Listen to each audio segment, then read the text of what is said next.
other leagues have, full-time staff that are doing this. And I'm not saying this is a small-time league because it's anything but. But if you look at the amount of people watching hockey every week across the country, it's insane. And the amount of people following it. And I'm telling you, fans of ice hockey in the UK are engaged. If I bet if you compared stats, and I don't know, I'm throwing something out, but like there are people that seem to be so engaged. Like it used to be like, oh, you follow your team in the paper, or you watch the highlights online, or maybe you go on the local website and look at the highlights. I think hockey fans, when you're a diehard fan, when you're a season ticket holder, you go to every game. You then watch the highlights. You follow your team on social media, on Facebook and Twitter. You probably watch other teams, follow them on social media.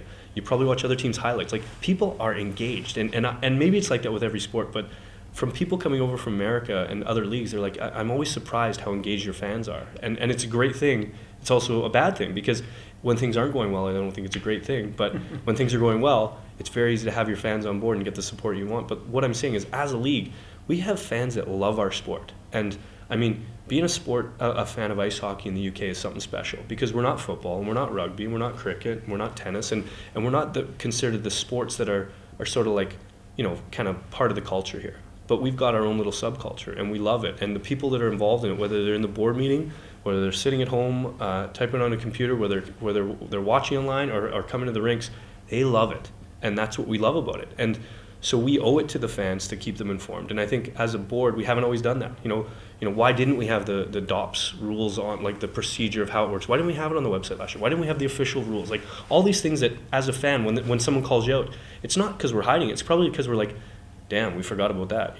Geez, we got so much stuff going on. We forgot to do that. And everyone's working so hard on their own club, and we're adding in snippets here and there with the league, but it's hard to keep up to date with everything. The more stuff they keep coming out with, like when Twitter came out, we all was like, oh God, we all need Twitter accounts. Now we got some, like, we have a full-time social media person. We didn't even think of that 3 years ago, And as the world evolves, and as this sport evolves, it's going to become busier and busier. But it's good to be around this board meeting, and instead of talking about who's struggling financially or who can't afford to make this month's payment, that doesn't exist anymore. It's like, how do we get better quality photos to other teams within 24 hours so their local press can use it? How do we get top quality highlights out to teams so that other teams can use them on their sites from home and away games? How's everyone's webcast going? How are the players feeling protected by DOPS? This is hockey discussions and business discussions on our league. This is like a breath of fresh air. So when I hear that I have to come and talk about a concert being, bumping a game, it's nothing compared to years ago when we were talking about, hey, who is this team going to fold? Is this team going to last the season? Should we forget about whatever situation we're in because the team can't afford to do it?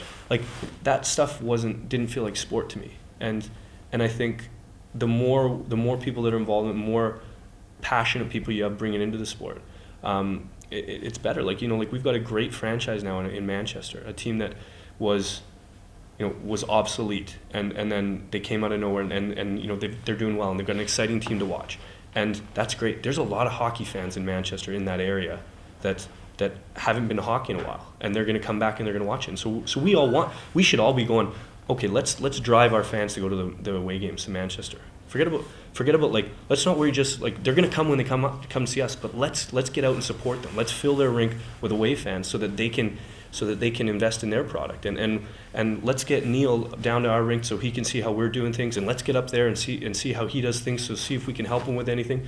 And they're doing a bang up job. And turn to Edinburgh. Edinburgh, probably maybe the most exciting team in Edinburgh ever. Like, they've got 3 of the top 5 scorers, or 2 of the top 5 scorers.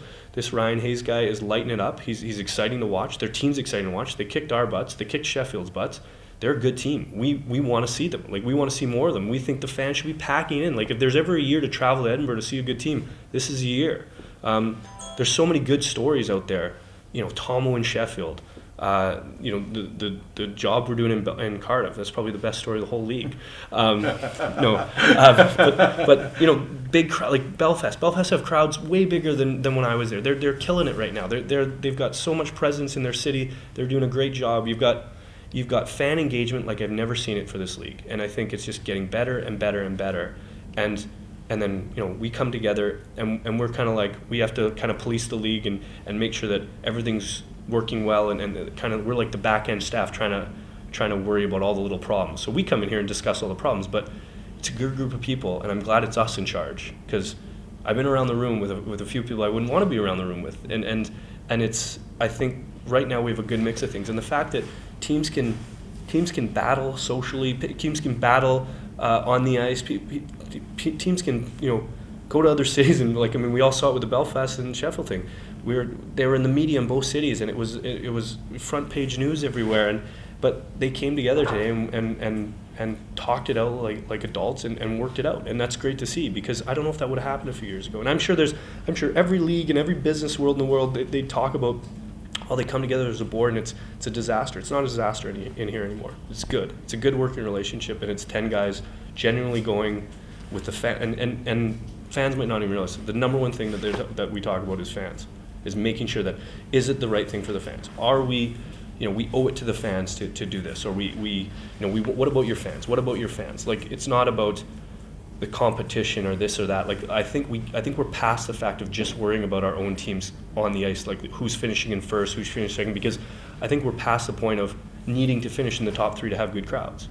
And once you get to that point where the 5th, 6th, 7th, the last place teams can get good crowds, can make money, and I know it's not all about money, but this is a business. We all want to make money at it so that we can survive, so that we can grow our business, so we can grow our fan base, so the fans have a good team to cheer on, so that other teams can afford better teams, so that it's not a rotating championship of every 3 years. It's one of the one of the big teams kind of thing. I know I'm ranting on, but I'm genuinely excited about this year and about the board that's working together and the 10 teams we have involved. I think it's the most solid it's been since I've been involved. So I've got to ask you about another thing that maybe has been a little problematic since its launch. It's the new website. What are the Elite League going to do to try and rectify the problems that a lot of fans had over the course of the last week or so?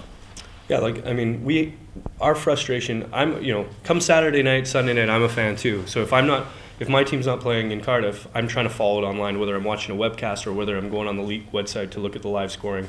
And even in games, I'd like to look to see what's happening around the league. So when I was going on there and it was coming up, oops, I was getting as angry as the rest of you. So, but this isn't the people that designed our website problem. They basically bought into a software package that isn't working well with our new website. So we've decided to.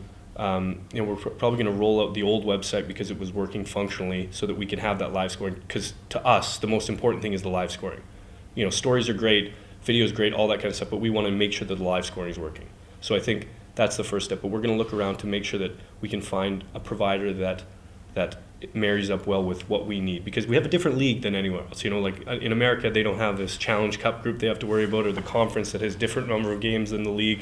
So there's a lot of intricacies that we have to worry about, but we need it to work. And if we're paying someone for it to work, if we're paying a provider in America or wherever for it to work, it needs to work. So yeah, we're going to look at options for it.